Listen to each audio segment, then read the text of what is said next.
खबरों का सिलसिला और बात करते हैं सबसे पहले सुलोचना रावत की, जिन्होंने अभी अभी बीजेपी में सदस्यता ले ली है। जी हां, लेकिन इस दौरान सुलोचना रावत का बड़ा इशारा सामने आया है। बीजेपी ज्वाइनिंग के बाद ये बड़ा संकेत उन्होंने दिया है, पार्टी में बेटे को आदिवासियों की सेवा का लाभ मिले। इन शब्दों पे अगर ध्यान दिया जाए तो बहुत अहम शब्द हैं जो सुलोचना रावत ने कहे हैं। आपको बता दें कि जोबट उपचुनाव में टिकट के लिए ये संकेत दिया है। पार्टी नेताओं से कहा कि मेरे बेटे को आशीर्वाद दीजिए। तो इससे कहीं ना कहीं इशारा दे रही हैं सुलोचना रावत अपने बेटे के पॉलिटिक्स में भावी भविष्य को लेकर। एक बड़ा इशारा सुलोचना रावत का।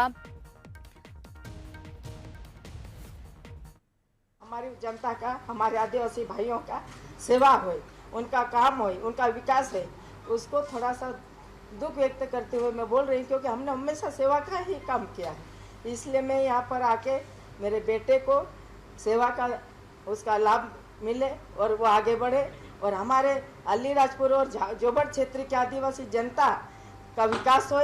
मैं हमारे मुख्यमंत्री जी और हमारे वीडी शर्मा से ये कहना चाहती हूँ कि हमारा क्षेत्र बहुत पिछड़ा हुआ है, वहाँ पे काम होए, विकास होए। मैं आप लोगों से ये विनती करती हूँ।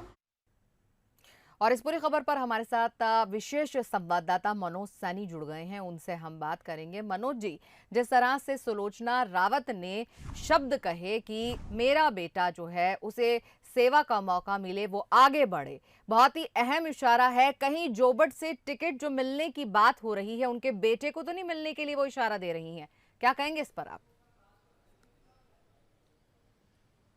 देखिए, जिस तरह से भारतीय जनता पार्टी ने अपनी रणनीति तैयार की और कल रात को जब ये खबर आई कि सुलोचना और उनकी बेटी विशाल ने भारतीय जनता पार्टी को ज्वाइन कर लिया, सुबह विधिवत तरीके से ज्वाइनिंग हुई। लेकिन जब ज्वाइनिंग होने के साथ ही उन्होंने बोला मंच से, जिसको दर्शक सुन भी रहे थे और हम सुना भी रहे थे, तो उसमें साफ संकेत बिल्कुल दिखाई दे रहे हैं कि वो चाहती कि उनके बेटे को टिकट मिले। लेकिन यदि पूरे ओवरऑल हम चीज़ों को समझें तो विशाल पिछली दफा निर्दलीय चुनाव मैदान में थे और करीब 25 से 30 हजार वोट लेकर वो गए थे, जिसके कारण सभी समीकरण वहां पर बिगड़ गए थे। जो कांग्रेस की प्रत्याशी थी कलावती भूरिया, वो भी 2000 वोटों से जीतकर वहां से आई थी और भारतीय जनता पार्टी को हार का सामना करना पड़ा था। लेकिन एक बड़ा सपोर्ट बीजेपी को मिलेगा, क्योंकि 25 से 30 हजार वोट सीधे उन्होंने अपने खाते में हासिल किए थे विशाल ने, और अब वो भारतीय जनता पार्टी के साथ है। दूसरा, लंबी पारी खेल चुकी है सुलोचना रावत, 3 बार विधायक रही है, मंत्री रही है, उनके पिता वहां से पूर्व में विधायक रहे हैं, तो एक लंबा अनुभव है पूरे परिवार के पास। राजनीतिक करियर उनका अपना एक रहा है।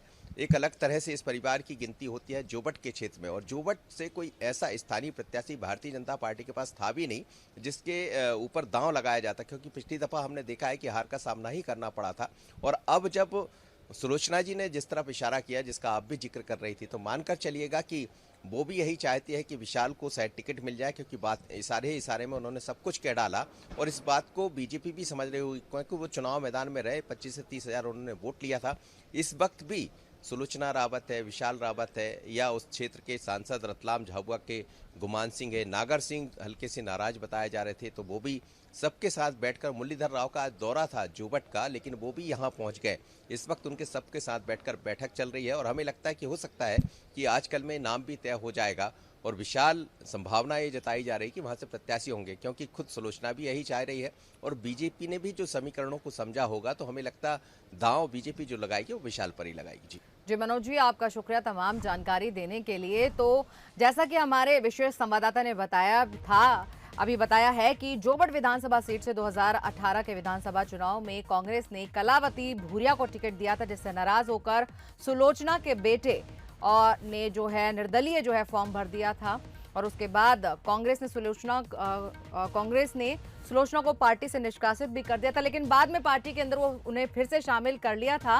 लेकिन इस बार शायद हो सकता है कि सुलोचना को पार्टी से टिकट मिलने की उम्मीद नहीं थी और इसीलिए उन्होंने जो है दामन बीजेपी का छू लिया है, थाम लिया है। और ऐसे में उनकी कोशिश ये है कि अब वो अपने बेटे को आगे बढ़ाएं, जिनका नाम है विशाल रावत।